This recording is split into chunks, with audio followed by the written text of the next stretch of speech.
love to listen in the morning. Jimmy Lakey on the radio. I got my coffee and cream. Jimmy's on the air. Wake up and start your day. Now go and tell all the neighbors, yeah. Then crank up the radio. There's infotainment, brilliance to get you on your way. Wake up and start your day with Jimmy Lakey.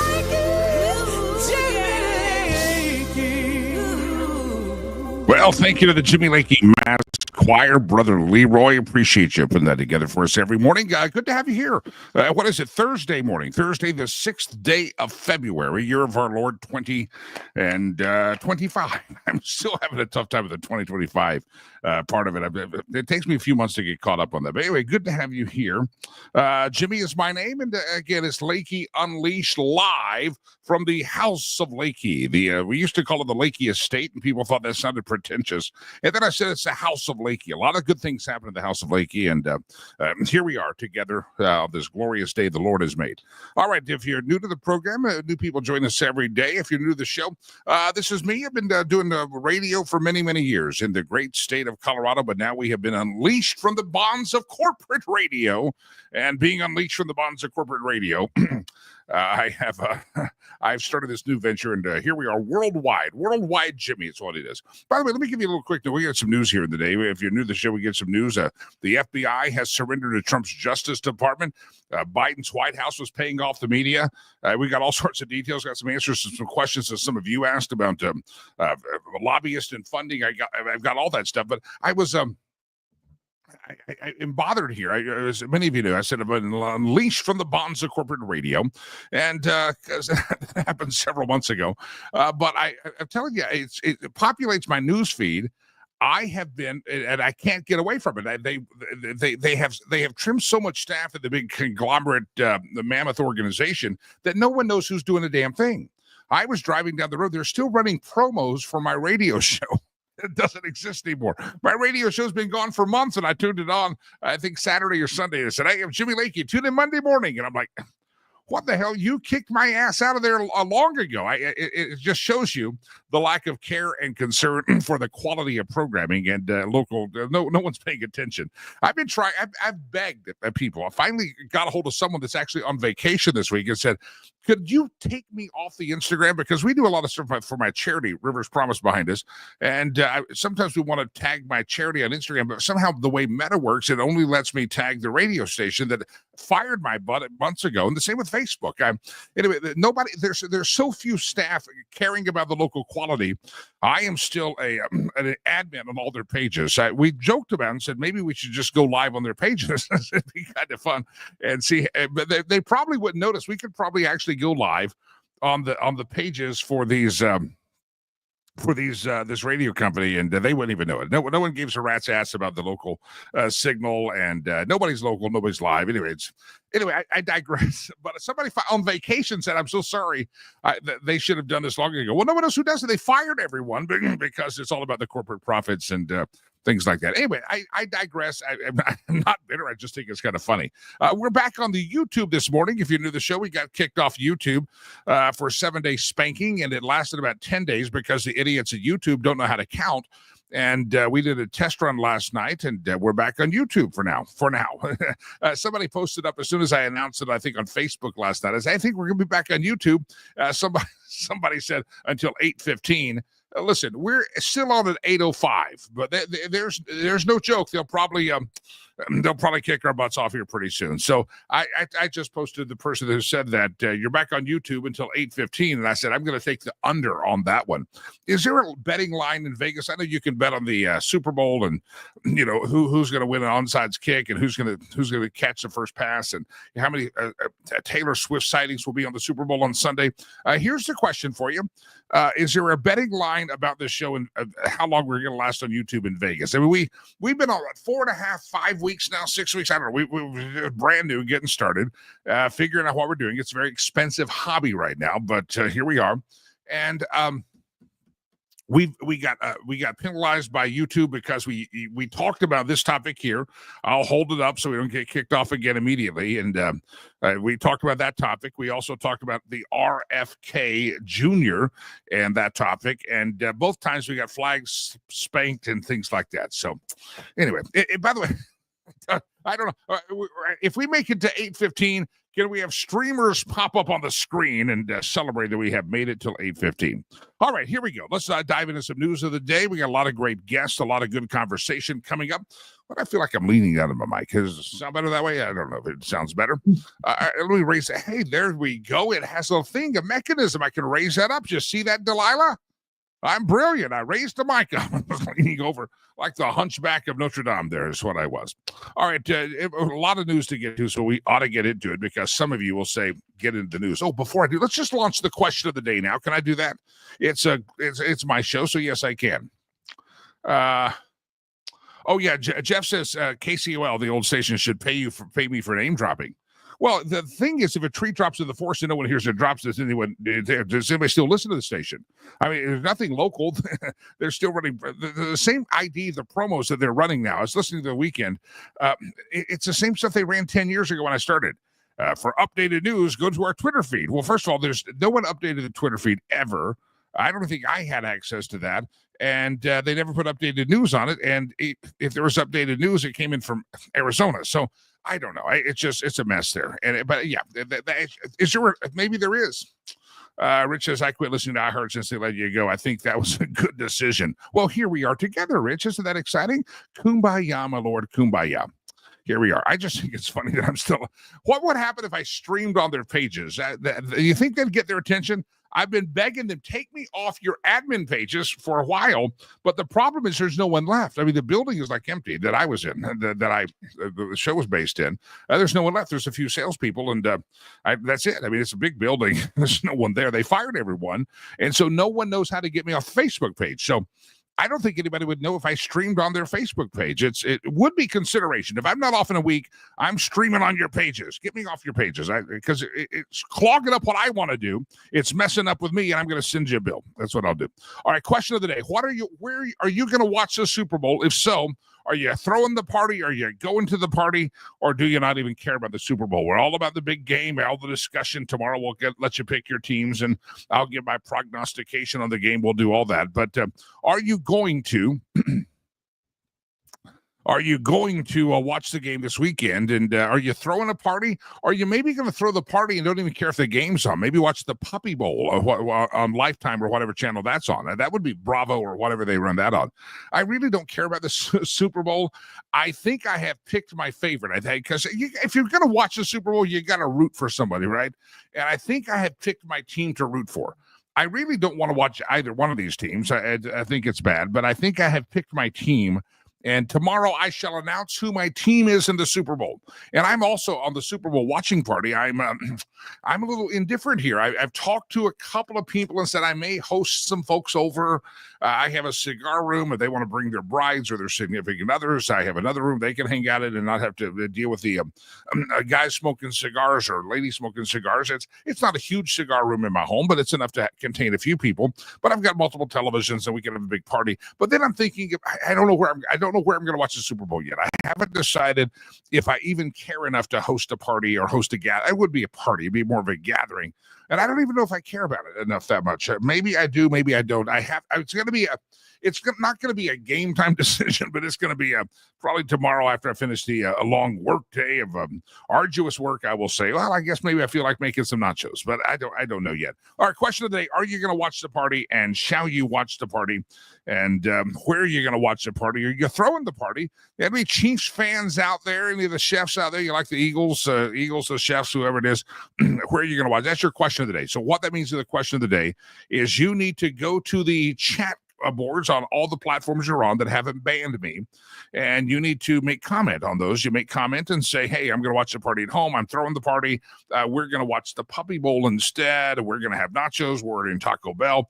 Let us know how you're celebrating or not celebrating or participating in Super Bowl Sunday on all the platforms out there. And by the way, when you do comment, those comments come right into our studio, and producer Chad is filtering those and looking at those and seeing which ones are good and which ones are bad. He's like Santa Claus. He knows who's naughty and he knows who's nice, and he's going to pick the ones up there to put on the board. So where are you going to watch the Super Bowl? If you're throwing the party, anybody else like me that you're like, I don't even know if I'm going to watch it. I know I'll have it on. I'll watch it, but I'm just not sure if I want to put in the effort to have people over, or if I don't know if I even want to go anywhere. It's just it's an awful Super Bowl. President Trump is going to attend the Super Bowl. I heard two reports yesterday. Number one, it's the first president in U.S. history to attend a Super Bowl game. And then I heard another one say, we think it is the first president to attend a Super Bowl game. So I'm not sure how you don't know that. We don't know that. I didn't research it myself, but Donald Trump's going to attend. Now, there is a story out there on the Super Bowl that Donald Trump is some people are criticizing his deciding to go to the Super Bowl, and the criticism is kind of interesting. They're criticizing him. Number one, the security's already going to be tight. Some people say a columnist said he's going to soil the Super Bowl with a historic appearance, but he would be, I guess, the first guy to go there. So, anybody bother that Trump's going to attend the Super Bowl? I think it'll be great. I think it's going to be like college football. I think he's going to get a grandiose response and a lot of applause. Now, it could be different at the Super Bowl than a college football game, because the college football game is actually populated by populated by hardworking Americans, right? The Super Bowl a lot of times has a lot of political elites there and Hollywood elites, but as a countdown to the Super Bowl, Punch Bowl News was the first to report that President Donald Trump will likely be in attendance with the Chefs and the Eagles as they go head-to-head in New Orleans. The Associated Press is confirming it, citing a White House official. A source familiar says that also Fox News Digital said he'll be at the game. Trump will be the first sitting president, according to the New York Post, to attend the big game. News of his impending visit to the Caesars Superdome this Sunday sparked strong reactions on Tuesday for an op-ed piece from the USA Today. Anybody still read the USA Today? I mean, I remember my early days of business travel in the entertainment industry. USA Today was the one that they usually set it by your hotel door, or you picked it up in the lobby for free. It was just included in the cost of everything. And I don't know if I've seen a USA Today in a long time, but evidently USA Today is still a thing. And I would be up in the front of the plane because of my frequent flyer status. And you would sit there and people either read the New York Times, or all of us got the free copy of the USA Today. And we're sitting in the front of the plane early in the morning, catching flights, reading the USA Today. And it read like a tabloid, but it was just easy to read, and you get a little information out of it. USA Today columnist Mike Freeman addressed the president's reported decision to watch the game in person. He said he's the most divisive president of our time. He asserted that the Super Bowl is typically a moment where majority Americans come together. Hold on. The left still tells you he's the most divisive president of our time, and there's people that hate him. But if you look at it, he has the highest rating of a Republican in really kind of modern history, and the Democrats are the lowest rated in history right now. So who are the divisive ones? Is it the Democrats? You could say that Donald Trump has brought more Americans together than any other president, and the media wants to spin it and say how divisive he is. And yet the Democrats are the most unpopular they have ever been in modern history as well. So it seems like Donald Trump has brought a coalition together, and the Democrats have divided us. I mean, Donald Trump brought Democrats and blacks and Hispanics and women and men. I mean, he had really a rainbow coalition politically and racially to get elected, and yet they still continue a narrative to tell you he's the most divisive president of our time, when you could actually probably argue that he's the most unifying president, because he has brought so many factions and people together. So anyway, USA Today, I'm not even sure it's relevant, but Donald Trump's going to attend the Super Bowl, and what say you? And are you going to watch the Super Bowl out there? And are you going to watch a party? Maybe we'll watch it just because maybe we watch the Super Bowl because we want to see how many are they going to show Donald Trump or Taylor Swift more. That's probably a betting line in Vegas. Are they going to show Donnie Trump, or are they going to show Taylor Swift more on the screen? Linda says, will Taylor have a hissy fit about President Trump being there? She might. She hates men, except men that she can boss around like Kelsey, the little sissy boy that he is, I guess. And so he gets, you seen some of his wardrobe choices lately, Mr. Kelsey? It's like she's dressing him. I don't know if you guys out there let your wife dress you. I have all blue shirts. Everything I have is blue or a shade of blue. And that's because before my son went to college, anytime we went to the store, I said, I'm going to buy that shirt. He said, no, you're not. And he would rebuke in a lot of my shirt purchases. And he pretty much dressed me in blues and blacks. That's not that he dressed me, but anytime he saw me trying to purchase something, he'd say, nope, ship that back to Amazon. That's ugly. And I said, well, it's red. It goes with my skin tone. He said, no, you're blue. So, yeah, I got nobody that dresses me. And that's why I always wear blue, because that's all I really have in the Lakey closet. But Kelsey been dressing kind of weird lately. He's just dressed like it's kind of like if you're above a certain age, you shouldn't wear skinny jeans. And if you're above a certain age, I thought hipsters were kind of dead. I mean, I got the hipster youths that work at the Lakey Entertainment Towers, but Kelsey's looking like there's some people that can pull off that fashion statement, and some people that can't, and they will. I don't think he can pull off some of the fashion. Again, it's kind of been bad. All right, here we go. The FBI. Let's go to the FBI, Federal Bureau of Investigations. They have decided to surrender. They have surrendered to President Donald J. Trump early the week before Pam Bondi was confirmed as the Department of Justice leader and the Attorney General. Kash Patel has still not been confirmed, but it was demanded by the Department of Justice that they turn over details about 5,000 employees and their role in the January the 6th cases. Now, think of how much manpower they put. This is the bloated bureaucracy of Washington. 5,000 Bureau employees were in some way attached to prosecuting and looking into and investigating the Jan 6 cases. And the FBI said, we don't want to hand these papers over. The Department of Justice said, you're going to hand it over. And they had to hand it over by Tuesday. According to Tuesday CNN report, Bureau officials have agreed to a demand from the administration that they had to provide a full details after a memo with the subject line terminations was sent out Friday. That memo was from Acting Attorney General Emil Bove, and the official said the FBI had until noon Tuesday, which I guess they did decide to comply, or to submit the details, or they would face termination. Bove had previously been involved in the termination of 8 other senior FBI employees. More than 5,000 employee details were submitted because they said, if you either submit this and be accountable or you're getting your ass fired.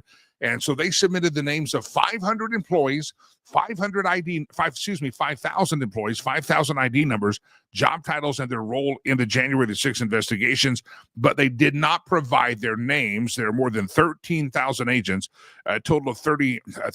There are more than 13,000 agents and 38,000 total FBI employees, and the move is already subject to a lawsuit by the FBI employees against the Department of Justice, saying they're violating their constitutional rights of federal privacy by painting the demand by painting the demand in the first place. Let me get this right.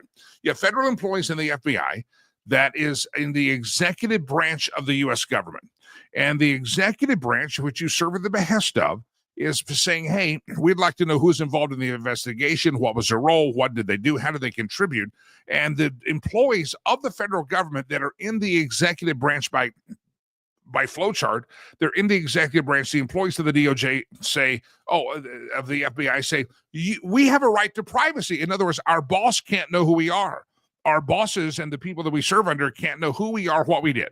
And they're suing because they think their privacy has been violated by the executive branch, which they're in the chain of command for, is actually asking what they did and who they are and all that stuff. So I don't, they said, we're going to be part of a purge. Well, if you did something wrong, you should be part of a purge and maybe even part of a prosecution, in my humble opinion. But it is interesting to see that they submitted a lot of this information, and they did so before they did so before the before it had to go to court. So it's going to be interesting. But the Trump, Bondi's now on the scene now. That happened on Tuesday as well. So that's going to be good. They'll get Kash Patel in there. And you want to talk about a purge? I hope some of these jackwagons that are suing for privacy, our bosses can't know who we are. Well, we probably need to know who you are because you are an employee of the company. Did you see the story that came out? notice the left is going bat crap crazy when it comes to the Doge and the authority of Doge. And we're going to talk to in just a moment Leslie Corbley talking about Doge and whether it's legal. They say it's illegal. And the Democrats went crazy. They were actually calling. Remember, Donald Trump said, hey, we're on the streets, but go peacefully and protest peacefully. Let them hear your voices peacefully at the White House, at the Capitol, right? There were bat crap crazy Democrat senators and lawmakers yesterday in front of the USAID building squawking, we should be here by the millions taking this place back. They're really calling for an insurrection. The Democrats are calling for an insurrection. The party of Jared Polis, the party of Gavin Newsom, the party of, in Colorado, you know the names, the party of Michael Bennett, Marblemouth Bennett, Big Pharma Mike, and Johnny Hickenlooper. They're calling for insurrection. They say millions of people should descend on D.C. And notice what they're upset about. They're upset that Doge has informed everybody that there's been a lot of weird money going out of USAID in the name of the Charity of America. There's been a lot of money spent there on $20 million to create a Sesame Street type program in like Saudi Arabia, DEI initiatives all around the globe. A lot of them have been counter the U.S. policy that we have in foreign populations, but the USAID has been making their own foreign policy. And the Democrats are actually, what they're telling you to protest, you should show up in D.C. by thousands or millions, they said yesterday.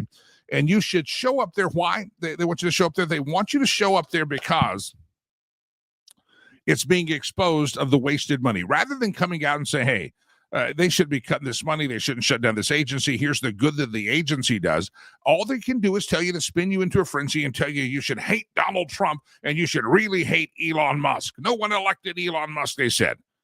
Well, you're right. We elected Donald Trump, but we didn't elect Merrick Garland either. We got him because people elected Joe Biden. So it's a stupid statement that Elizabeth Warren, Pocahontas, and these people are making about this. It's that we didn't elect Elon Musk. You didn't. You elected Donald Trump and J.D. Vance, but they get to pick their people and put their staff in place. So what a stupid ass comment by stupid ass politicians who are calling for, as someone has quoted Chuck Schumer, they're calling for a big erection in Washington, D.C. Remember, Chuck Schumer said, these people are guilty of erections. And, you know, some of these guys at their age, you should be congratulating them if they're guilty of erections at their age. I mean, some of these guys are way up there in years. I mean, if you see Bernie sitting on the side of a hill in a bathtub doing a commercial for some certain pill, you ought to congratulate him for the job because, you know, good job, Bernie. And it could be a testament to Big Pharma, but they're up there. We didn't elect that's a great point, Kathy. We didn't elect the 72,000 IRS agents either. Anyway, these people are intellectually bankrupt is what they are. They're up there telling you that they're upset at Doge, they're upset at Elon Musk, they're upset at the whole thing. They're really angry right now. They want millions of people to go up there and have a big insurrection. Is what they're calling for. U.S. senators calling for this. One congresswoman, I have the story actually called, she said we're at war. In other words, she's calling for a civil war here. And this probably some behavior that Pam Bondi and the FBI should look into as to, is this woman calling for war? This is a criminal act, I think, in my estimation. So it's fascinating to watch it. But what are they defending USAID? Are they defending the money? Are they defending that we should spend all this money on coffee cups and K-cups when no one's even in the building? Are they defending that we should spend millions of dollars in DEI programs around the globe? Are they defending the actual work? No, they're just mad that Donald Trump is exposing that your government dollars and your tax dollars have been mistreated. They have been misspent and they have been misallocated. And there are people that are out there that are actually, just watch them. They're angry right now. They're very angry. They're angry about this whole Doge thing, and they're pissed off at Elon Musk, and he's not even American. We didn't elect him. Well, is he doing something wrong? What are you mad about? Is he misrepresenting what USAID spent money on? Is he? I mean, you tell me, what are they doing wrong? They're exposing that government corruption, and there's been an underbelly, and that the USAID people have been funding things that were even counter to our foreign policy in countries and promoting things and endeavors that the countries didn't ask for. And that's why USAID has oftentimes been a front for the CIA And they're saying there's no more of this. We're not going to do this anymore. We're not going to spend all the money on K-cups and DEI puppet shows and, teaching foreign companies how to get a cucumber, stick a condom on it. We're not going to do that anymore. We're stopping this stuff, this DEI stuff. And the Democrats out there saying, take to the street by millions. And I would like to see the people that showed up there by the millions or the hundreds or the thousands or the dozens that decided to go to Washington, D.C. and somehow try to defend the work of Doge. I'd like to see that. I'd like to see it. So let's see. A lot of comments on all the platforms. Other people are commenting this morning. A lot of great guests coming up here in the program. Kathy, I mentioned that when we didn't elect IRS agents either. Yeah, it's a stupid comment by intellectually bankrupt people that are just known as Democrats. And again, they throw this language out in the USA Today. Donald Trump's divisive. If you look at the numbers and the coalition that came together, you could actually argue that he's a very unifying president, but we're just being told how divisive he is. Just being told how divisive he is. Kathy also says God is exposing the corruption. The American Federation of Government Employees represents 800,000 government and D.C. workers. Lawsuits will be never ending. This is the problem with public sector unions. It's not good because and this is the beauty of these buyouts. And I know we had some differing thoughts on the buyouts yesterday, and they could go good or they could go bad. But today's the deadline on these buyouts. And there's been over 20, I think pushing 30,000 people accept the buyouts.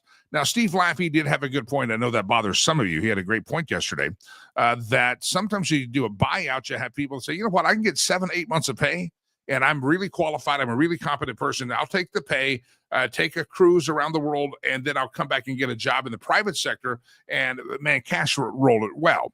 And then there's going to be other people that say, you know what, I'm going to retire in 4 months, but I'm going to retire early and take the 7-month buyout and do even better. And there is a risk that you have some really dastardly people that stick around saying, man, I'm unqualified, I'm incompetent, I can't survive in the private sector, so I should take the buyout. I'm not going to take the buyout because I can't get a job in the private world. Nobody would hire me because I'm a blue hair that lives in my mama's basement. There is that risk. However, when you hear that Donald Trump's coming and he's coming in his Kash Patel and Pam Bondi are really taking things seriously here, maybe that is enough to flush some of those rats out of there as well. So it's going to be, it could be a strategy that works very well. It could be a strategy that they get rid of some really good people. But if they get rid of good people, then go hire other people to fill those spots and kind of sort it out. You got to clear the deck a little bit. If those numbers are right, and I assume they are 800,000 government workers, if you get rid of 30,000, let's say get rid of 5,000 in every department, it's still going to be a tough time to find out who's competent and who's not. So there's a big job ahead of them. But I just think it's amazing. The Democrats are attacking Elon Musk. And what are they attacking him for? He's not elected. Well, there's a lot of people that are elected in government. They still have power and they still have position and they still have authority. A lot of people aren't elected in government, but they still have the ability to. They still have the ability to take action and make policy and it sometimes make decisions. So that it's a stupid comment, but nobody is. The Democrats are so. Here's what they want you to do. They want you to hate Donald Trump as a person. They don't like his policy, but they can't really defend their policy and why their policies would be better than his policy. So rather than argue about Donald Trump being his policies because they can't defend their policies, they try to make him, you think he's a Nazi, a bigot, and they try to make you hate him. Well, obviously in November, a lot of folks came together in a unifying action. And unifying action, they all come together and said, we like Donald Trump. He brought the country together in a sense. A lot of different, very unique Republican coalition came together electing Donald Trump. So evidently the hate mongering did not work for Donald Trump. The Trump derangement syndrome didn't work. And so now they're trying the same thing against Dr. Fauci. It's the same tactic they tried against Trump that didn't work. And they're trying it against Elon Musk now. And I said Fauci because someone just posted up a comment. They're trying the same thing against Elon Musk because they can't defend what Doge was doing, but they want you to hate. They want you to hate the messenger and not pay attention to the message.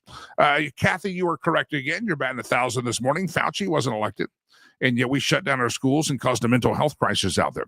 All right, we can dive into this a little bit further. Don't forget the question of the day: are you going to be watching the Super Bowl? And if so, where are you going to watch it? Do you even care about the Super Bowl this year? That's our question of the day. Comment in the chat rooms.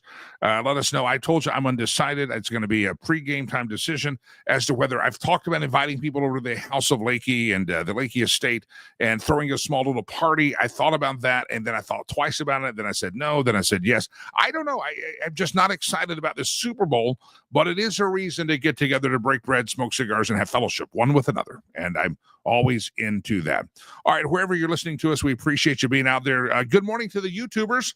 I got to check our numbers on the YouTube, but we have been unsuspended, evidently, from YouTube, and our numbers used to be really good. I think it looks like we have like 7 people on YouTube right now, so we're running slow on the YouTube. But don't get, if you're on YouTube, I'm going to give you this is your life raft. This is your parachute. This is it. If you're on YouTube, make sure you know that the moment we get our asses kicked off of there again, because it'll happen, because we'll piss off the gods of Silicon Valley and the World Health Organization. If it happens, remember we're on other platforms. You can watch us on other platforms as well. X, we're on there. We're on Facebook, the Media Equalizer page, the Red Wave America page, the Jimmy Lakey page. We're on the X, the Twitter, the Rumble. We're out there on all sorts of platforms. So this morning, I tell all of my brethren and sistren out of the YouTube, I'm going to tell you that if we get kicked off YouTube again, and it probably will happen, hey, we've made it past 8:15. If you took the under on 8:15 to get kicked off of YouTube this morning, you lost. You just lost a lot of money. We're still on YouTube, and but all you YouTubers know that we probably, if our time is short there, we love you, and we'd love to have you join us on other platforms. We're back on YouTube for now, but that doesn't, make other plans, make alternative plans. You hear me? YouTubers, make alternative plans to find us elsewhere, because, again, you never know what's going to happen there with the YouTube. All right, let me bring into the conversation, if I can, our first guest of the morning, because I have rambled and pontificated here for the last several minutes. That was the longest opening monologue ever, and I didn't even get to I have notes here. Well, they're kind of notes, but you see the date, and I don't think I've gotten to any of them. She's an attorney. She's a poet. I call her a philosophizer. She's a smart lady, and I want to bring her into the conversation. Let me pull up here a bio. I'll tell you a little bit more about her website and what you need to know. But we're going to talk about whether or not Doge is actually legal. The Democrats said, take to the street. This is illegal action. I bring into the conversation Leslie Corbally, author of a book called Silent Suffering, Poems of Pain and Purpose, author, anti-feminist attorney, a columnist. And she comes in here to the conversation now as I push this button and we say, hello, Leslie, how are you? Oh, I think you're muted. Let's unmute me. Can I unmute Leslie? Let's see if let me unmute you. Can't unmute the guest because they chose to. You've muted yourself, Leslie. You have to unmute yourself. Leslie's working on the mute button. Da-da. Hey, well, let me put Leslie. We'll keep working on that. Leslie's going to work on the mute button and figure that out. But I got to tell you, I want to remind you. Leslie will come back once you figure that out. She's working on her mute button now, and she just disappeared from the green room. Hopefully she comes back here in just a moment. I want to remind you, if you have been thinking about retirement, you've been thinking about your portfolio. Maybe you don't have a portfolio.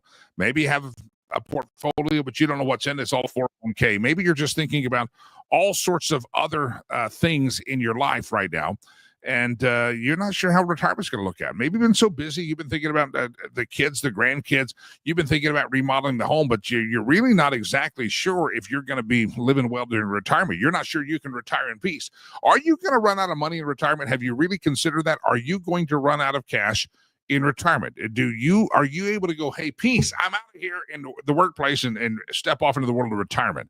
If you're not sure you have that peace of mind, if you're not sure you have that luxury, you're not exactly sure where you stand in retirement. Maybe you feel like you're underprepared. Maybe you feel like for circumstances, you just don't have enough at all. And you want to kind of know, how much longer do I have to work so that I can be comfortable in retirement? Listen, Lehman Lewis Financial Group, I've talked about them for years on the radio, and I'm glad to talk about them here on this streamcast this morning. Lehman Lewis Financial Group wants to help you find retirement and be peaceful in retirement, not have to worry about things. They want to sit down with you. They'll talk about what you have, what you don't have, but they want to get to know you. What are your goals in retirement? You want to travel? Do you want to Do you want to go spread world peace? I mean, what do you want to do? Do you want to live abroad? Do you want to go take cruises? Do you just want to sit around and knit? Do you want to have a house in the mountain? What are your goals? And you don't have to show up all of your statements. They just want to talk to you, and then they'll figure it out with you. Lehman Lewis Financial Group. If you've ever contemplated, and most of us have, when are you going to be able to stop working, and how long is your retirement going to be, and are you going to be able to do that in peace? Lehman Lewis Financial Group wants to help you. Family owned and operated, based right here in the glorious state of Colorado. But if you're out of state, hey, don't hesitate. Look them up, LehmanLewis.com, LehmanLewis.com. They're a great fiduciary, and they can really just kind of walk you through. And again, their whole objective is to make sure that you have peace when you come to retirement and you're not panicked about it. You got to have some strategies in here. You realize if you had investment accounts and you took some of that out, if Kamala Harris had been elected, and the taxes had gone up, and you invested during the Trump tax cuts, but you pulled the money out after the Trump tax cuts might have gone away, that could have devastated some people's retirement. Here's you got to know, LehmanLewis.com. LehmanLewis.com. They can help you with your retirement tax strategies, the whole thing. LehmanLewis.com is their website. Call them up. Tell them, hey, you heard about them on Jimmy Lakey. Alicia Lewis, good friend. Josh Lewis, a good friend. And you've seen Josh on this program here, and you're in good hands. Lehman Lewis Financial Group, LehmanLewis.com. All right, I think Leslie has her mic unmuted. She's gone in and out of the chat room, the room a couple of times, but here she is. Leslie Corbally, welcome into the show. Thanks so much for having me. Can you hear me now? I hear you now. We got you. Yes, perfect. Sorry about that. I don't know what happened. For some reason, my mic was malfunctioning here. Well, I have a malfunctioning mic. It's usually when I speak into it, I'm malfunctioning in some way. So, Leslie, good morning here. It's been amazing to watch the last week and the last 2 weeks of Donald Trump, and I can say it's breakneck speed. We're drinking from a fire hose.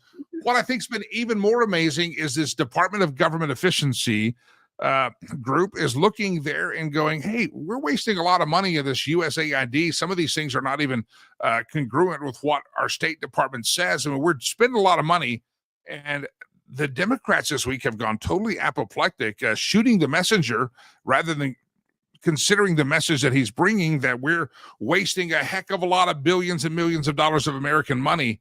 I got to ask you a question. They even say Doge is illegal. Give me your thoughts here.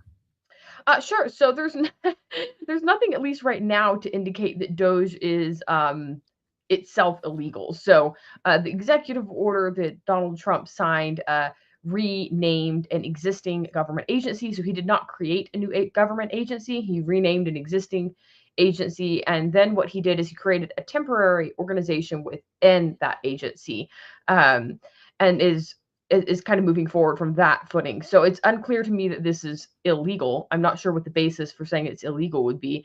Although there was an immediate challenge to his executive order, and then a subsequent challenge related to privacy grounds. So that challenge related to privacy grounds, the most recent update, I suppose, there is that his administration agreed to temporarily limit, at least for now, limit Doge's access to payment systems for the U.S. Department of Treasury, except as it relates to two individuals for Doge. So there is some limitation that came out of a subsequent lawsuit. However, again, that doesn't negate the legality of Doge itself, which is just a renamed government agency that already existed. Trump, he's the head of the executive branch. There's three separate branches of government. For those who maybe forgot what they taught you in the public schools, or maybe you never learned it, you have the executive, the judicial, and the legislative branch. Trump heads the executive branch. USAID falls under the executive branch. The FBI falls under the executive branch.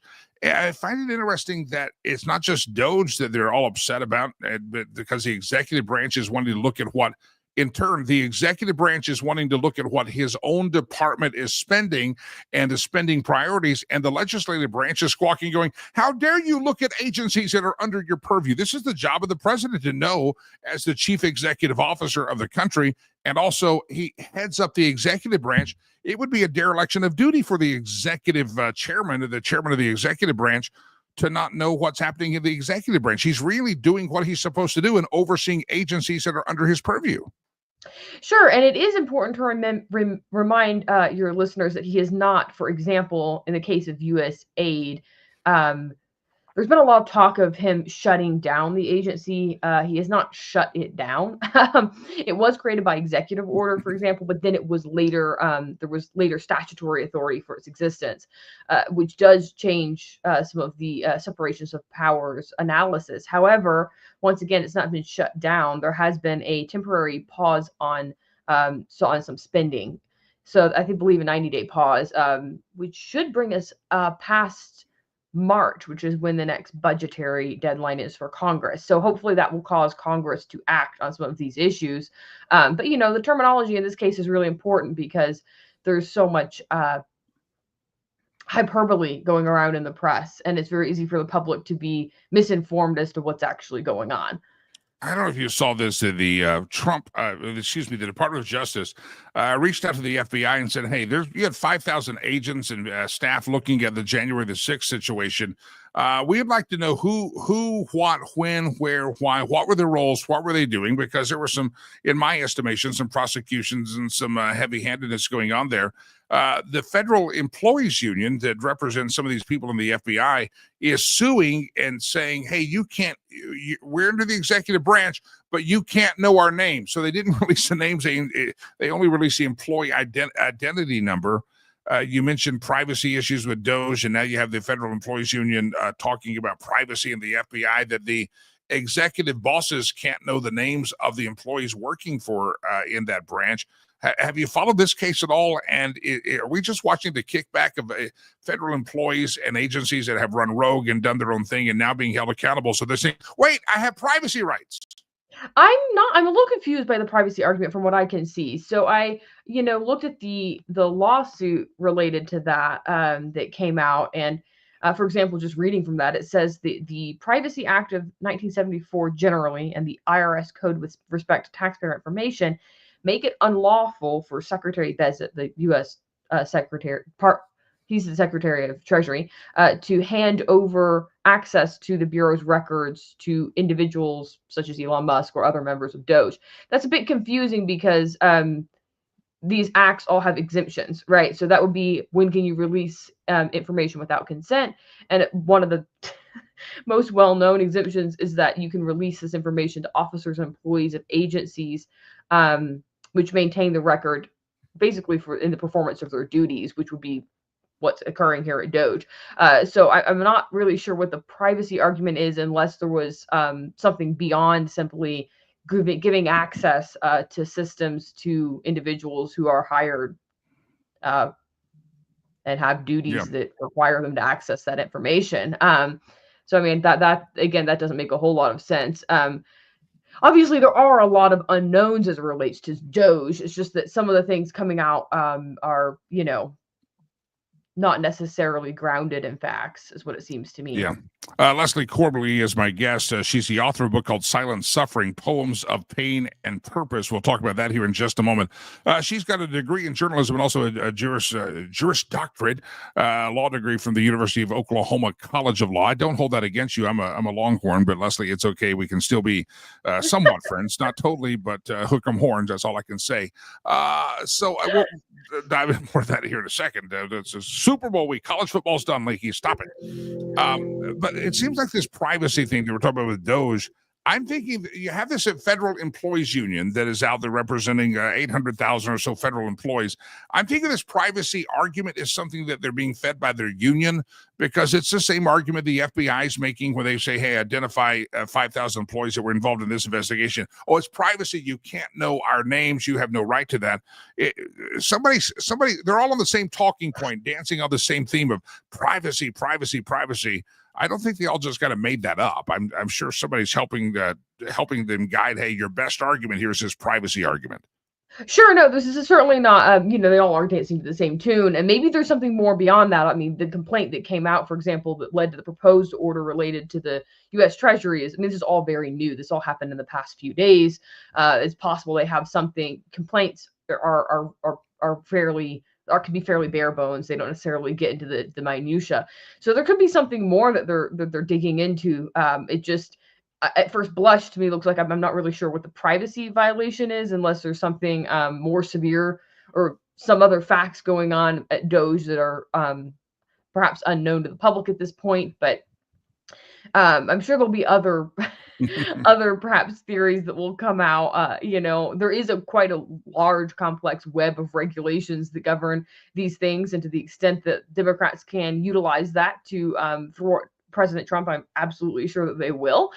That's certainly in their best interest at this point. But as far as, again, initially looking at I don't know what the privacy violation would be. I mean, who are they alleging to have given this information to that doesn't have lawful reason to access the information? So in the case of Doge, every single agency is required to incorporate a Doge team. For I think it's at least a team of at least 4, and that's for the purpose of more efficiently handling IT systems. So that's going to obviously mean that these individuals will have access to quite a bit of agency information as it relates to any of their software. The left has been screaming that Elon Musk was never, ever, ever elected. Well, Dr. Fauci wasn't elected. IRS agents weren't elected, but they still carry out a role in whatever role they carry out. I think you bring up a point that a lot of folks aren't aware of, that Doge, and you said it's the renaming of an existing bureaucracy, an existing agency. The left has been saying this is not even a legitimate agency. It's not even legitimate. Chuck Schumer has said that several times. Let's go back into history here. It is a legitimate agency. It's an agency that existed. Donald Trump renamed it in a sense, but there's an existing bureaucracy that Elon Musk and his team have stepped into. It's a real agency. Yes, I mean it used to be the United States Digital Service, I believe, and now it's the United States Doge Service. And then within that existing agency, his executive order furthermore created a temporary department of Doge services, and then is requiring all existing agencies to incorporate a Doge team to look at efficiency, and that primarily relates to digital services, essentially. So again, going back to this idea of what's the purpose of this order? Well, the scope of Doge is to modernize federal technology and software to maximize efficiency and productivity. So that's a fairly narrow scope. Now, I do think it'll be interesting, I suppose, maybe to see whether Democrats will perhaps argue that that Doge is exceeding its scope of authority under the executive order, given that it does appear to be perhaps more broad than that, than modernizing federal technology and software. But that's, again, at least somewhat ambiguous as to what exactly that means. We do have a history. I remember back, I think it was in the Obama era, that they repurpose agencies, and that they have an existing shell, their existing group, and there's funding there, and you can staff it, and they repurpose it. If I recall, it was Barack Obama several years ago now, that he repurposed NASA. NASA was no longer about space exploration. It was about civil rights, I think, and civil rights and diversity became the main focus of our National Aeronautics and Space Exploration Administration. So there is a history that presidents do, whether you like it or not, repurpose existing organizations, and that way they avoid a fight with Congress. But what's interesting is it doesn't appear that Trump necessarily created an entirely new function. So, for example, U.S. digital services still handled digital, right? It was still related to digital and IT infrastructure. What he seems to be doing is more narrowly changing the purpose of that and making it very specific as to what their task is. And his Doge agenda is pretty clear that it's temporary. I believe 18 months in scope. So it is really interesting. You're right, though, that Obama also would repurpose agencies, and I think this shows a much more sophisticated. This go round of Trump's initial time in office is far more sophisticated than it was 8 years ago, and I think it does show that he has probably learned quite a bit from the first rodeo of 4 years in the White House, because this is significantly more sophisticated and well thought out than anything that I saw come out of his prior administration. Again, somebody could argue about Doge and say USAID is performing a great function, and here's why we spend $20 billion here and $20 billion there. No one's doing that. They're just criticizing Elon Musk for heading up this agency, but Donald Trump has the right as the executive to put him in charge here. There's nothing unconstitutional, and I kind of always, when they're screaming their hair's on fire and their butt's on fire, they're just squawking and balking like this. you just have to ask yourself, you're not making the argument as to why what he's doing is wrong. If they thought Doge was unconstitutional, you can say, hey, it's unconstitutional, but here's what these agencies are doing right. And nobody's arguing for the agencies. They're arguing against Elon Musk and Donald Trump, which to me tells you something. Sure, and there's something I think beyond the, again, there's going to be, arguments made in court, and they're going to try to tie this up in litigation to the extent that they can. But there is something that I think is very important for the public to sort of see what goes on almost behind the scenes in a lot of these government settings. And it's very difficult to argue that our tax dollars are always wisely spent. That's just frankly not a strong argument. There's to drum up support, you kind of have to go a different direction. I just don't think very many people would support a lot of the projects that our tax dollars are go towards. Yeah. It's going to be a fascinating time, and it's obviously, as you said, President Trump is much more sophisticated. I'm thinking right now, my assertion is he got elected in 2016. They did everything he could, and arguably what happened to the 2020 results, okay. They're probably wishing, darn it, we should have just let him win in 2020 because he would not be as sophisticated, would not have been as organized for really what they tried to keep him out in 2020. Every action has equal and opposite reaction, and he has come back with an opposite reaction that's pissing the hell out of him. It really is. No, I think you're correct about that, and I do think he clearly spent a lot of time this time around planning. So I think that you can really see how much intentional effort was put into creating a much more sophisticated structure for how he would behave if he were to win re-election. So it's clear that his team has put a lot of effort into all of this. Yeah. My guest here is Leslie Corbley. She is author of a book called Silent Suffering, Poems of Pain and Purpose. But not only is she a poet, she has that law degree from the University of Oklahoma, Hook 'em Horns, and also her degree in journalism, thus being able to research a lot of these topics. Leslie, real quick, let's talk about Silent Suffering, Poems of Pain and Purpose. Talk about this.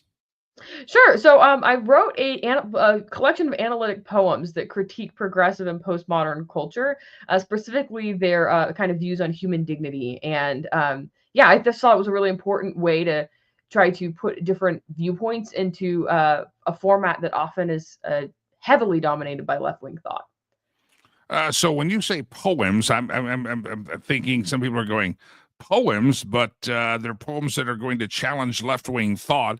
It's that's almost like a new genre, isn't it? Or are you a pioneer in this field here? As far as I know, maybe, I suppose. So I took history, philosophy, and theology to kind of critique the underpinnings of progressive thought. So again, think, kind of the typical lines of analysis or thought you would see on the left. These poems are kind of intentionally designed to have a callback to tradition and some religious ideas of virtue and some of the ideas that we're losing in modern society. I'm fascinated. I want to ask a question. You have a degree in journalism, you have a law degree, and somewhere along there you find the gift of poetry. How did you uncover that? Because it seems, writing legal thesis may be good, writing pages about history. Where did the poetry merge in here? Were you writing things as a child in poetry and say, I like this, or how'd that develop? No, that's funny. I was homeschooled, and my parents both have master's degrees in mathematics. That's where they met. So logic, law, things of that nature were pretty straightforward for me growing up and moving into my collegiate and then later post-collegiate career. But no, I was interested. It was about in 2023, so coming up on 2 years ago. That feels weird to say, but again, I've been frustrated for some time with the homogeneous nature of all things art and literature, right? Because you look at classical literature, for example, and you see so much structure and rich and deep substance that's in there, and I think that a lot of that is lost in modern formats of art. And so I can't sing worth anything, but I can write. And I thought, it'll be interesting. I guess I could write a poem or two. And so I would write these poems and go to like open mics at bars and coffee shops and read them.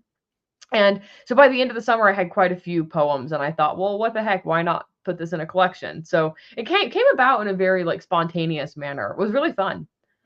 And it's so fascinating. And if folks want to get a copy of it, of your book, your poetry that is takes on progressive thought in a poetic fashion, how do they get a copy?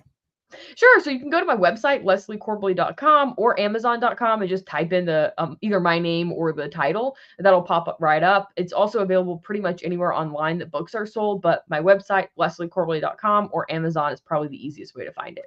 Leslie Corbally, the name of the book is called Silent Suffering Poems of Pain and Purpose. And I've got to dive into this real quick with you. In your bio, it says you're an anti-feminist attorney. You better explain that one to some folks. That's an interesting law practice, a law niche. Oh, sure. So, well, right now I'm doing some contract work and of counsel work for a firm in Arizona, and then I've been extending my licensure, so looking at various other avenues to engage in work. But really, the gist of it is that I think that there's a lot of issues that come with at least modern iterations of feminism. Let's put it that way. So I always say that because the first wave of feminists were, I joke a lot because feminists often, for example, point out, they'll say things like, oh, well, all these more traditional type women should thank feminists for their ability to choose, and so on and so forth. My response is always that they should thank an anti-abortionist for the right to vote, since the first wave of feminists were also deeply anti-abortion. Yeah. Well, I hope you've enjoyed. We call it the House of Lakey, but sometimes I call it the Patriarchy Palace, and I hope you've enjoyed stepping in here. It's been fantastic. Thanks for having me. Leslie Corbally stepping into the Patriarch Palace of Jimmy Lakey. Nice to have you. Again, the name of her book, her poet book, is called Silent Suffering, Poems of Pain and Purpose. And there you have it. How many of you knew that DOGE was actually a real government agency?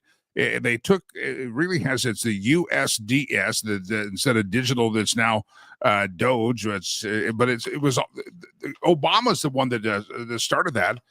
It was an Obamacare creation that was supposed to make government software better and more effectively. And of course, they remember the Obamacare website. That's what DOGE was. That's what USDS originally was.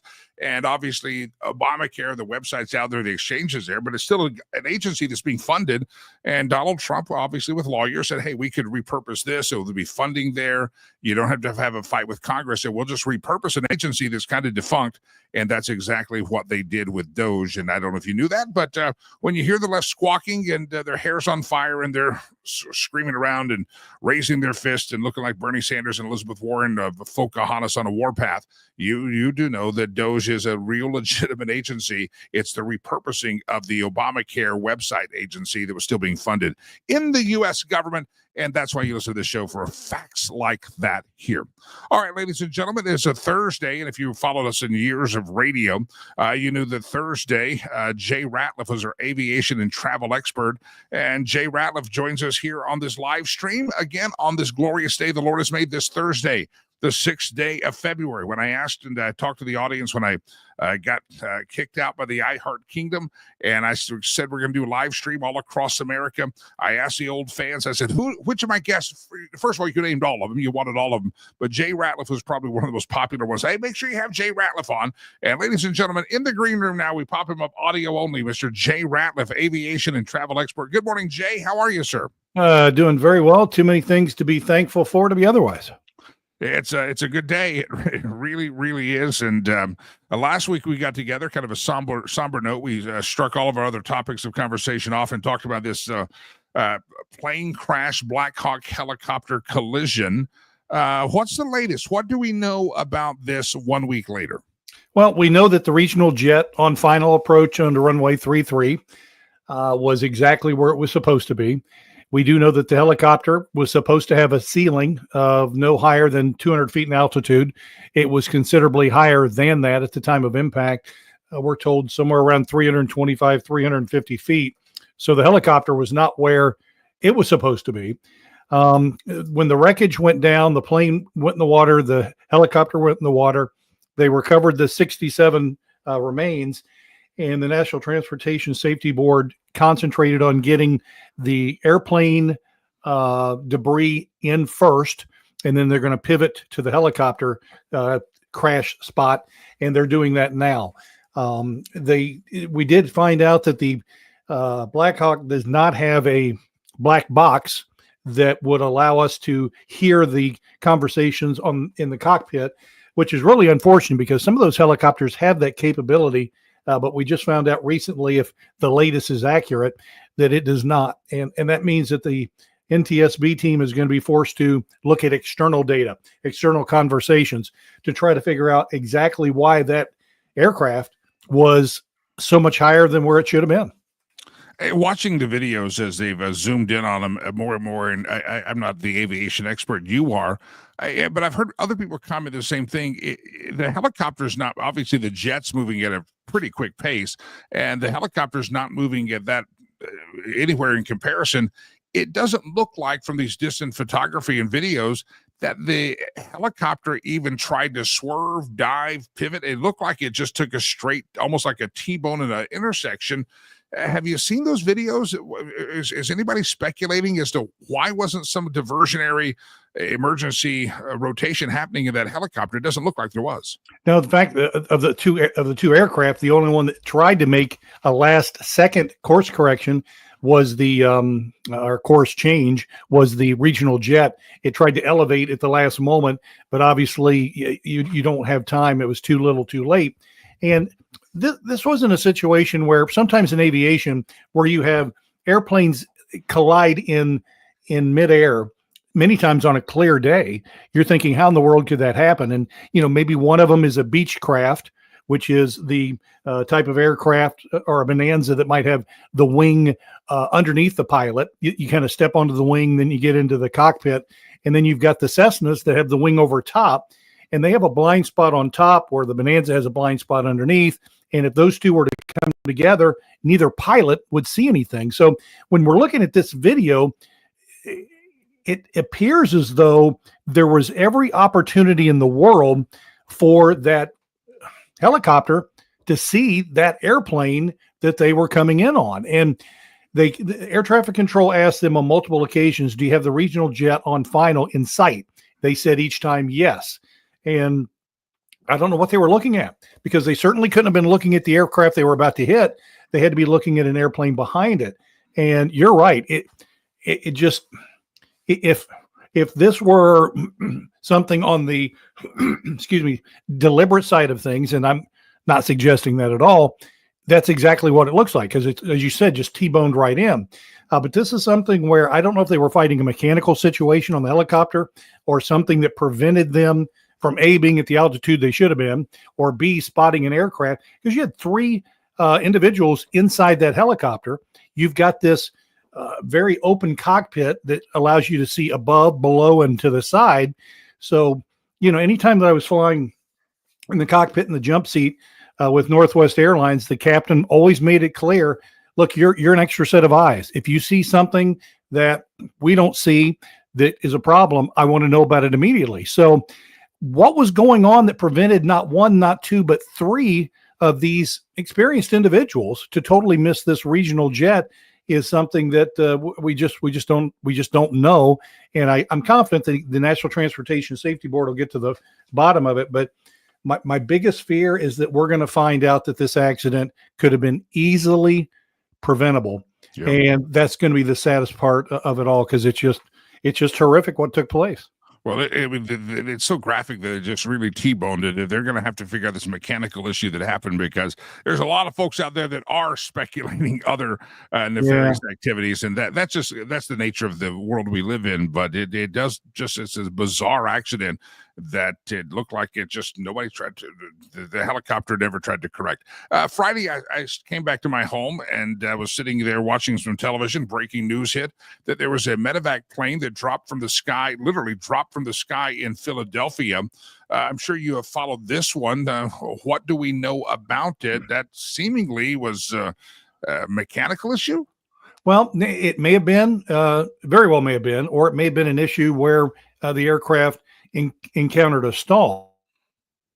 Because what if the airplane had just taken off, and as a result, the altitude I think was close to 1,500 feet or so at the time that it peaked and it started to come down. If the engines had failed, then that jet becomes a glider, and the crew can try to glide it to wherever the altitude would have allowed. But it would have allowed that airplane to proceed like a space shuttle, like a glider. This was not an airplane that glided down. This is an airplane that fell out. And there's really only two things in my estimation that could cause that. One, a structural failure where part of the wing comes off, or something happens where the structure of the aircraft is compromised and the airplane no longer has the lift and down it comes. Or it could have been a situation where they encountered a stall. And a stall could have taken place where they might have had some significant cargo that had a rapid shift to one side or another.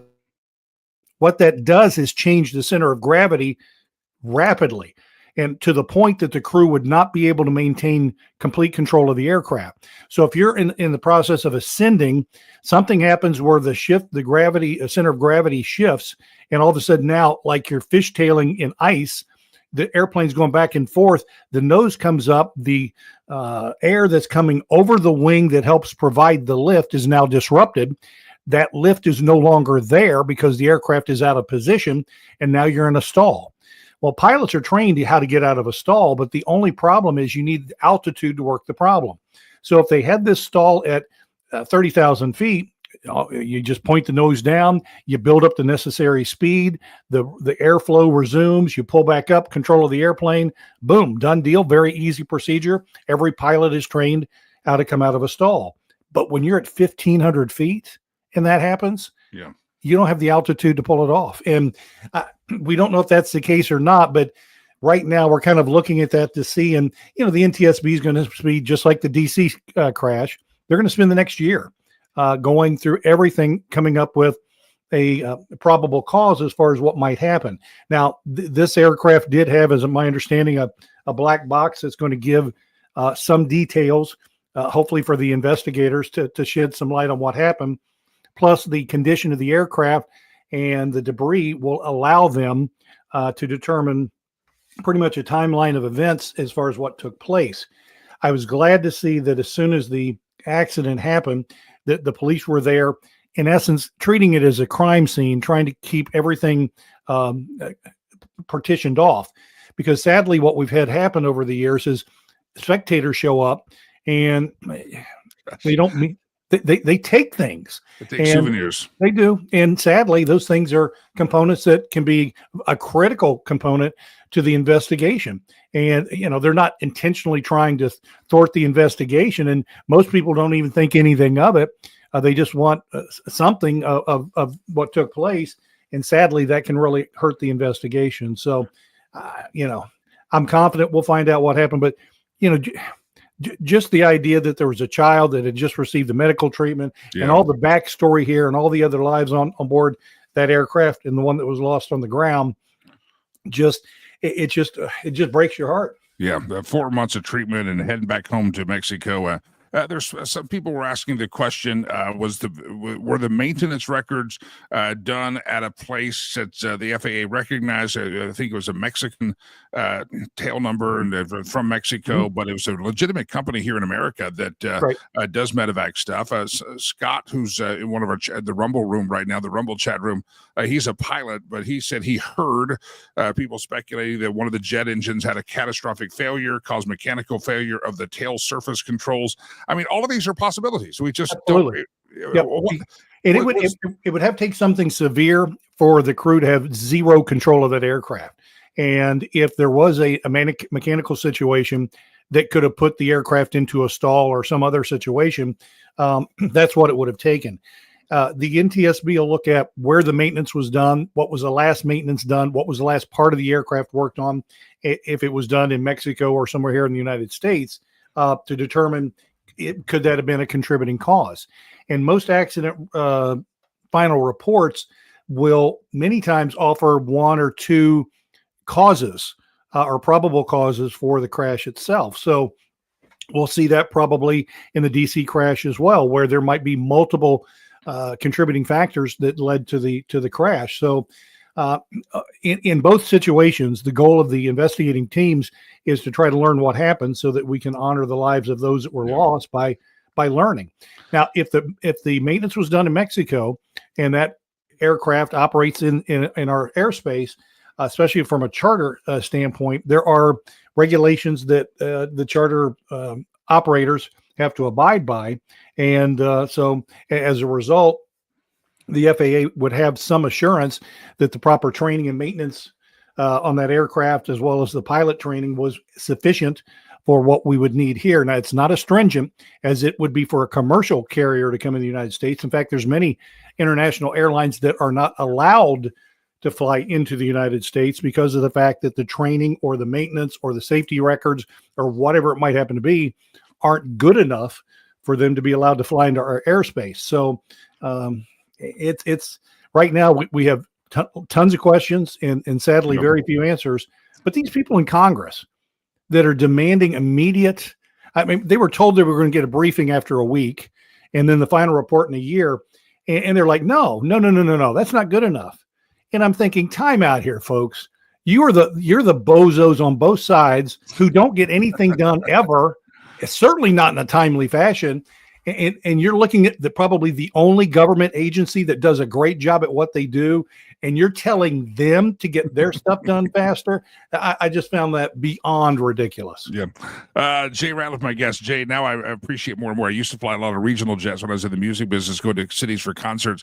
And I always thought at the time, I thought it was frustrating that sometimes reposition people. Hey, could you swap seats with him and you go to the back and you go to the front?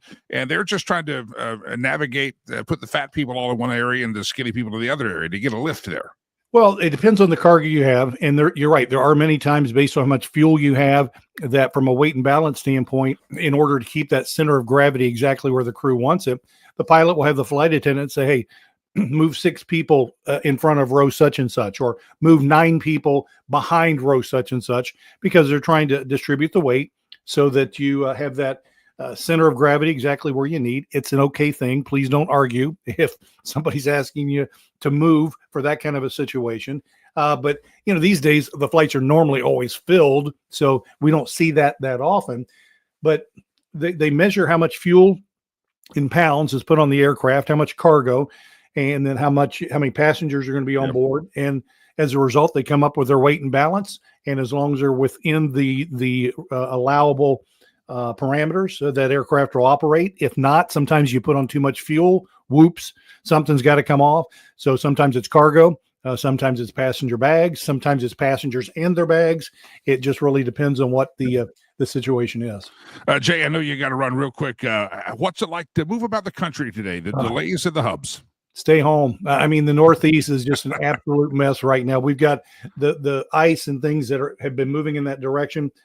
Charlotte, DC, Philadelphia, New York, Boston getting clobbered. It's going to last throughout the day. And sadly, it's going to affect some late night arrivals that are going to make tomorrow morning's originators, which means this is going to be a 2-day impact. So even if you're flying from there through Denver to the West Coast, you might be thinking, hey, I'm okay. Well, not if your aircraft's being routed through any of these affected areas. So we could still see some significant delays. Yeah. Jay, well, next week, I know you got to run. We'll pick up on this story about the airline actually suing passengers as opposed to passengers. We got to get to that one next week. That's a good story. But I know you got to run. I appreciate you, my friend. God bless you. We'll talk soon. Jay Ratliff, aviation and travel expert. You can find his website, jratliff.com, or go check out Day Trade Fun. He's actually a prolific day trader and is on a lot of media outlets talking about day trading in the stock market, etc. But you can learn more about that, daytradefun.com or jratliff.com. If you have an aviation travel question you'd like me to get to Jay, I'll get it to him. We'll talk about it here on the show. He joins us every Thursday at 11 o'clock Eastern time, 9 o'clock in the Mountain Time Zone. All right, man, this show has gone very, very quickly. I do want to remind you, though, that we have great advertisers and sponsors of the show.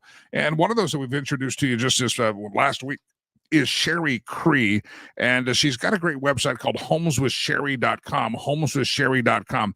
Listen, I want you to check out the website.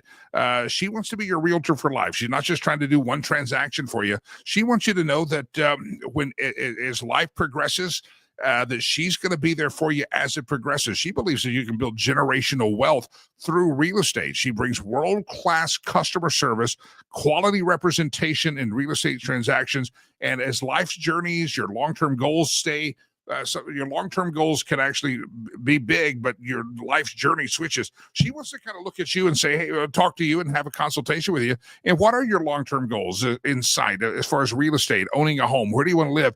And help you navigate that. Just as if life evolves and life moves, she wants to be your realtor for life. She wants to help you reach that generational wealth stage in real estate by whatever you do today, starting with that long-term goal. Now you say, that's interesting. Some people don't approach it. They just want to put the sign in the yard. That's how Sherry's going to approach it. You go to our website, homeswithsherry.com, homeswithsherry.com. And right now, what she's offering to all of you folks is a review and strategy session. Maybe you've just kind of thought about buying and selling. You've never kind of set out some long-term goals in real estate. Maybe you've thought about, well, I'm just happy to have a roof over my head. Yeah, but that roof over your head can be used to build generational wealth. She's willing to sit down with you, no obligation, it's free, and have a review and strategy session. She can do that in person. She can do that on the Zoom call, however you can find it convenient, and then talk about an opportunity to assess your real estate needs, bring clarity to your real estate journey. Real estate is a journey. You start with that starter home, then you move up, and then you start downsizing down. It's a whole journey, and she wants to bring clarity to that journey and help you make sure that along the path, along the step, you're building even generational wealth in it. Again, review and strategy session, initial consultation. It's free. There is absolutely no obligation. You can schedule at homeswithsherry.com. She's an expert when it comes to anywhere along what we in Colorado, if you're out of state, call the Front Range of Colorado, the I-25 corridor. So if you're up in Wellington, you're in Fort Collins, move on down, you're in Longmont, you're in Dacono, you're in Thornton, you're in Broomfield, you're in Denver, you're in Boulder, wherever you're at, she knows the area. Out in Aurora, hello Aurora, how you doing? Parker, Colorado as well. Not all of Aurora is overrun by Tren de Aragua, only parts of it. I think they deported him, so you can move to Aurora. It's now safe to move about Aurora again. Sherry's going to help you. Homeswithsherry.com, homeswithsherry.com. Colorado Springs, Castle Rock, Castle Pines, she got you as well. Cherry Hills, yep, she can do that as well. Highlands Ranch, hello, Highlands Ranch. Homeswithsherry.com, homeswithsherry.com. Again, get that review and strategy session in place. It's absolutely free, no obligation. She's not going to arm twist you. She's a great person, a great friend, and I welcome you to get in touch with her. Homeswithsherry.com, homeswithsherry.com. All right, we got so many things we haven't even gotten to today on the show. Arloa says Jay is our favorite guest. Jim says DC is always a mess, too much hot air when Congress is in session. All of you are fantastic. You're just fantastic commenters out there. I appreciate it. I want to give you a little information that I promised you I would give you yesterday, that Robert F. Kennedy Jr. made it through the committee, right? He made it through the hearing, and he's going to go to the vote. I think early next week is when they're planning to do the final vote. Hopefully, you got to stay on these jackwagons in Congress and remind them they need to confirm Cash, they need to confirm Tulsi, they need to confirm RFK Jr. And I got nothing personal against Bill Cassidy from Louisiana. He's a Republican senator. He's up for re-election next year. And if you're in Louisiana, let us know your thoughts on Bill Cassidy. But Bill Cassidy was the Republican who was kind of a linchpin. Everybody, is he going to vote for RFK or not for RFK? And he voted for RFK Jr. to get out of committee. And then he went to the hallowed halls in the chamber of the U.S. Senate and made some long, prolific speech, he thought, pontificating about why he was right. And RFK Jr., I vote for him, but he better not change things. And so I just wanted to see, he's a former medical doctor, so he wraps himself up in piousness. And again, nothing personal against Bill Cassidy. I think he's a probably good guy, Republican. Probably we agree on most topics. But anytime politicians wrap themselves in the cloak of sanctimony, it makes me kind of wonder. It's like, why are you acting so sanctimonious? You're a human just like us. You're a human like the rest of us. Just because you have a degree hanging on the wall doesn't make you invincible. Maybe you're wrong. Maybe, a lot of times you see these researchers and say, as Fauci says, I am science. Well, a lot of the research agrees with who's funding the research, and that's why they do research. And so Cassidy says there's a lot of studies on these pharmaceuticals that say they're safe, and you should never question a vaccine. Never question a vaccine, never. That's what Fauci said. Never question me, I am science. And I just kind of got this sanctimonious feel feel from Bill Cassidy that he was being a little sanctimonious and a little bit self-righteous in the fact that I am science, I'm the medical doctor here, and never question me. Again, Republican guy, but I'm fair on the show. We'll critique Republicans as well as Democrats. It's not a problem. So I just want to give you information. And then you decide if you thought that maybe Bill Cassidy was wrapping himself up in his medical degree and saying, don't question me, I'm the medical doctor in the Senate. I did a quick little research, and this is... and then I asked AI. I ran through some AI machines and I opened secrets and I put it all together. And let me just tell you about Senator Bill Cassidy, Republican from Louisiana, who wrapped himself in a cloak of sanctimony and said, I voted for RFK Jr., but I told him he better not change certain things because science is science. Well, science could be wrong. You're supposed to question science. Bill, I got the sense that Bill Cassidy didn't want any new research. I got the sense that Bill Cassidy practiced medicine for 30 years and was just not open to new information. Why would that be? Is he closed-minded? Maybe. Is he a nice guy? Maybe. I don't know him. I don't know who he is. I don't live in Louisiana. If you live in Louisiana, let me tell you about Bill Cassidy. This is the final summary on the research I did with Bill Cassidy. Bill Cassidy from Louisiana has received significant contributions from the pharmaceutical and healthcare industries. Between 2017 and 2022, Bill Cassidy received $500,000 in contributions from the pharmaceutical industry. So his last election cycle, he got $500,000 from the pharmaceutical industry. According to, again, this is AI research, substantial financial support from the pharmaceutical sector has raised concerns about potential conflicts of interest, especially given Cassidy's role in healthcare-related legislation and his position on the Senate Health, Education, Labor, and Pensions, or the HELP Committee.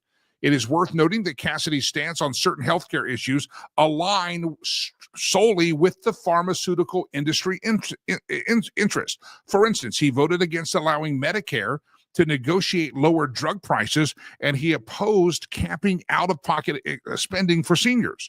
These positions have been criticized by some as they favor the pharmaceutical companies over the consumers. I'm just reading what the research shows. While specific figures for healthcare industry contributions are not provided in the search results, it is likely that Cassidy has also received substantial support from the sector of the pharmaceuticals given his involvement in healthcare policy and his medical background. A follow-up question. Senator Bill Cassidy's stance on pharmaceutical contributions has significantly influenced his legislative decisions, particularly in healthcare. As of February of 2025, that's now, Cassidy's actions in his position show a clear alignment with pharmaceutical industry interest. Cassidy has received substantial pharmaceutical donations, $500,000 in the last election cycle, as the chair of a HELP committee, which is a health, education, labor, pensions committee. He has significant influence over healthcare policy. He has launched probes into 340B drug programs, which would potentially benefit pharmaceutical companies. He has opposed measures that could reduce drug prices for consumers. He voted against allowing Medicare to negotiate lower drug prices. Cassidy has supported some efforts to reform pharmacy medical managers and increase transparency. He's done that. But anyway, the bottom line is Bill Cassidy from Louisiana stood there and acted with sanctimony and said, I'm a doctor, don't question me. I got kind of a Fauci sense off of him. I felt like he was, I'm a doctor, don't question me. And I get to say what's right about Robert F. Kennedy Jr.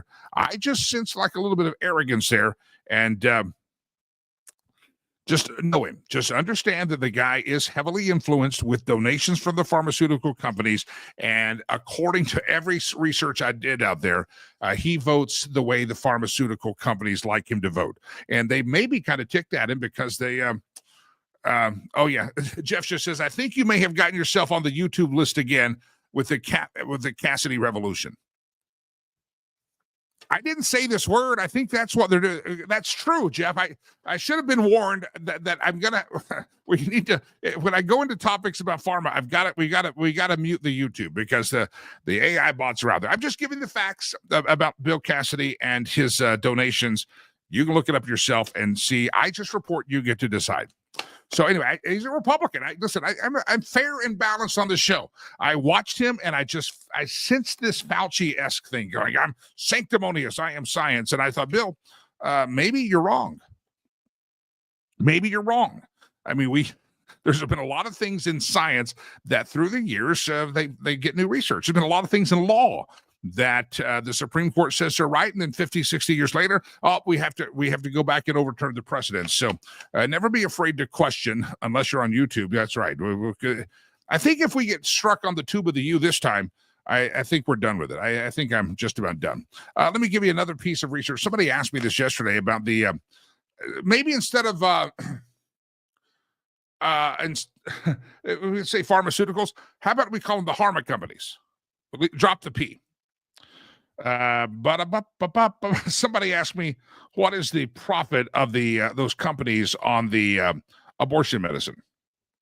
And I did some research on that, and let me do that tomorrow. We'll just do that tomorrow. That way I don't piss YouTube off all in one day. No, I'm out of time, honestly. I really am out of time. All right, question of the day. Where are you going to be watching the Super Bowl? I don't know if we got a lot of action on that, but I appreciate it. Let's see. Jeff says you may be Pete Rosing the bookmakers.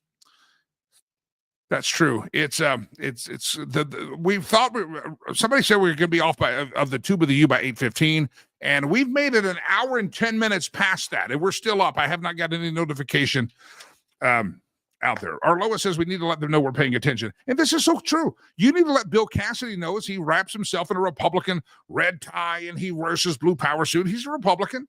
And you say, well, he's a Republican. He's on our team. Listen, we're going to call them out, whether they're on their team or our team, if they wrap themselves in a cloak of sanctimony and pretend that they're better than us and we're just the plebes and we have to pay attention to what the bourgeoisie says. Screw that. I'm not going to kiss anybody's ring just because you're in my political party. I just don't play that way. Question of the day. Are you watching the Super Bowl at home? Or are you going to watch it at all? You're going to throw a party? I'm still not decided. I've got friends who say, hey, let me know if I'm invited to come over. And I'm like, I don't know. I haven't decided if I'm going to make the nachos and cheese. I don't know yet. I don't really care to watch the game, but maybe I'll go. So I don't know yet. I just don't know yet.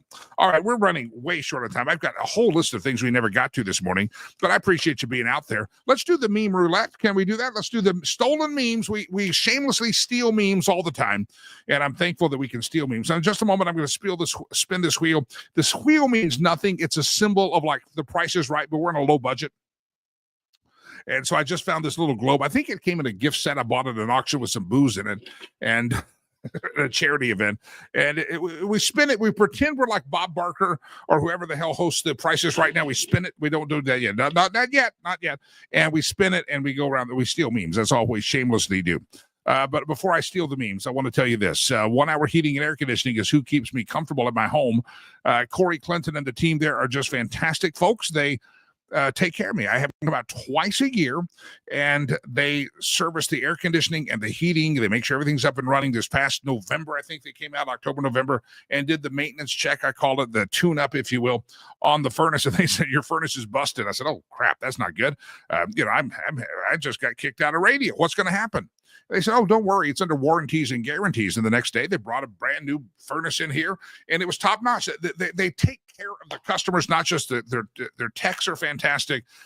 These are people you can trust in your home. I don't let many people across the moat, past the gators and into my front door, but I can trust them to come in and do the work they need to do. And again, they've replaced the entire HVAC system of a home before. They've installed ventilation for my cigar palace. They do the maintenance check twice a year. So Corey Clinton and the team at 1 hour heating and air conditioning. Anywhere to the sound of if you're in Colorado, they have a great big service area. You'd be surprised. And it's not just air conditioning. If you need plumbing, they have Benjamin Franklin Plumbing Company.